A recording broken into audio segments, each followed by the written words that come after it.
आदित्य हृदय स्तोत्र और मकर संक्रांति। मकर संक्रांति एक पर्व है जिसमें सूर्य मकर राशि में प्रवेश करता है और यह बहुत ही ज़्यादा विशेष पर्व है। इस पर्व में अगर हम कुछ विशेष साधना कर लें तो यह पूरे साल भर के लिए हम एक तरीके से ऊर्जावान हो सकते हैं। और इस समय सूर्य की ही साधना पर विशेष बल दिया जाता है और सूर्य भगवान के लिए सबसे विशेष जो स्तोत्र है वो है आदित्य हृदय स्तोत्र। आदित्य हृदय स्तोत्र एक ऐसा स्तोत्र है जो भगवान सूर्य को समर्पित है और जो जीवन में एक तरीके से ऊर्जा, शक्ति और विजय प्रदान करता है। यह स्तोत्र महर्षि अगस्त्य द्वारा भगवान राम को युद्ध के समय प्रदान किया गया था ताकि वे कठिन परिस्थितियों में आत्मबल और साहस प्राप्त कर सकें। और एक प्रकार से देखा जाए यह एक विशेष ऊर्जावान एक शक्ति है जिसके बल पे भगवान राम ने रावण पे विजय प्राप्त करी। तो सूर्य देव जो है हमारे वो दिव्यता और चेतना के प्रतीक है। वे जीवन को एक तरीके से पूर्ण रूप से संचालन करने वाले, ज्ञान के प्रदाता और ब्रह्मांडीय पूरा ब्रह्मांड के संरक्षक भी हैं। उन्हीं की ऊर्जा से संपूर्ण ब्रह्मांड जो है जागृत है, चेतनामय है। तो हम हमेशा इस स्तोत्र को अगर हम मकर संक्रांति के समय में 3 बार पढ़ते हैं या इसका कुछ हम 108 पाठ का संकल्प लेते हैं तो हम जीवन की किसी भी समस्या से मुक्ति पा सकते हैं। तो सूर्य भगवान को जल देके और ये इस पाठ का 108 पाठ का संकल्प लें। वो चाहे हमारा हम 7 दिन, 5 दिन या 9 दिन या 11 दिन का संकल्प ले सकते हैं। तो ये बहुत हमारा को काम करता है। इससे हमारे को शारीरिक स्वास्थ्य ऊर्जावान प्राप्त होती है, किसी भी प्रकार की समस्या जड़ से ख़त्म हो जाती है, मानसिक स्पष्टता प्राप्त होती है, एकाग्रता प्राप्त होती है।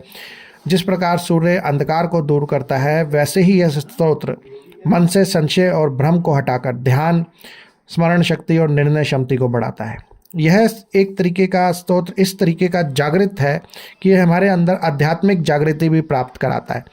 एक तरीके से पुल का कार्य करता है साधक और परमात्मा के बीच, ताकि हम अपनी आंतरिक ऊर्जा को जागृत कर एक तरीके से मोक्ष के मार्ग पर, आत्म साक्षात्कार और शांति के मार्ग पर चल पड़े।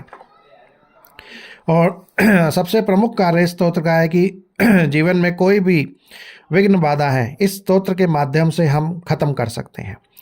कोई भी एक प्रकार का विघ्न, जितना से बड़ा भी विघ्न क्यों ना हो, हम इसको ख़त्म कर सकते हैं और जागृत कर सकते हैं। यहाँ तक कि इसको हम इच्छा पूर्ति के लिए भी यूज़ कर सकते हैं। तो इसको हमें हमेशा करना चाहिए। आदित्य हृदय स्तोत्र जो है एक तरीके के बाहरी सूर्य को आंतरिक सूर्य से जोड़ने का भी एक माध्यम है।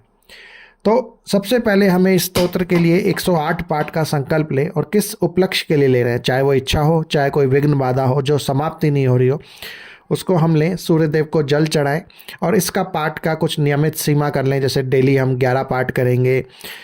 इस तरीके से करके हम जब इस स्तोत्र का पाठ करते हैं तो हमें एक प्रकार की सूर्य की दिव्य ऊर्जा हमारे को प्राप्त होती है जो हमारे को हर प्रकार की समस्या से मुक्ति दिलाती है। तो मकर संक्रांति के दिन जो एक बहुत ही ज़्यादा विशेष पर्व है, उस दिन आदित्य हृदय स्तोत्र का पाठ बहुत ज़्यादा अनिवार्य है क्योंकि ये हमारे को पूरे वर्ष भर के लिए चैतन्य और जागृत कर देगा। तो जो 108 पाठ ना कर सकें वो अपना उसी दिन जितने भी पाठ हो सके, 3 पाठ, 5 पाठ, 11 पाठ, 7 पाठ, 9 पाठ, 11 पाठ, जितना भी हो सके उतना ज़रूर करें ताकि एक प्रकार की दिव्य चेतना हमारे अंदर समा सके और हमारे अंदर सूर्य का जो तेज है, साहस है, पराक्रम है, दिव्यता है, वो हमारे अंदर समाई जा सके।